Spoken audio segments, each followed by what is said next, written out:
Hola, ¿qué tal? Hoy les traigo un nuevo video para el canal. Hoy les vamos a enseñar cómo guardar un archivo de Word, así que comenzamos este video. Bien, gente, esto es súper fácil. Estamos aquí trabajando en nuestro Word, pero no sabemos cómo guardar.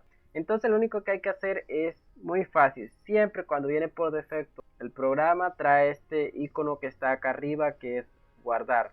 Le vamos a dar ahí y automáticamente nos mostrará esta ventana. Aquí podemos cambiar el nombre y acá en esta parte de aquí de abajo es donde vamos a seleccionar dónde lo vamos a guardar. Entonces si ustedes tienen la cuenta de su Office y quieren guardarlo ahí, ahí mismo aparece automáticamente. Pero si queremos guardarlo en una específica y queremos saber dónde lo guardamos, vamos a darle más ubicaciones. Y aquí nos aparece esta otra ventana. Para ir directo al grano, vamos a irnos a examinar y ya aquí podemos guardarla en cualquiera de estas carpetas que vamos seleccionando. Yo voy a guardarla en escritorio.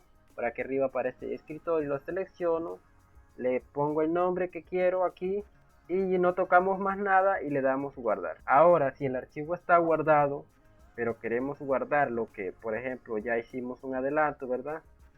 Entonces queremos guardar, podemos darle ahí mismo al icono de arriba y ya se guardó lo que hicimos. O irnos acá, archivo, decirle guardar. Bien, ahora ya yo tengo este archivo, pero quiero guardar una copia. Lo único que hay que hacer es darle archivo, guardar como, y hacemos el mismo proceso de anterior, que es examinar, buscar el directorio donde queremos guardar y escribirlo ahí y ya guardarlo.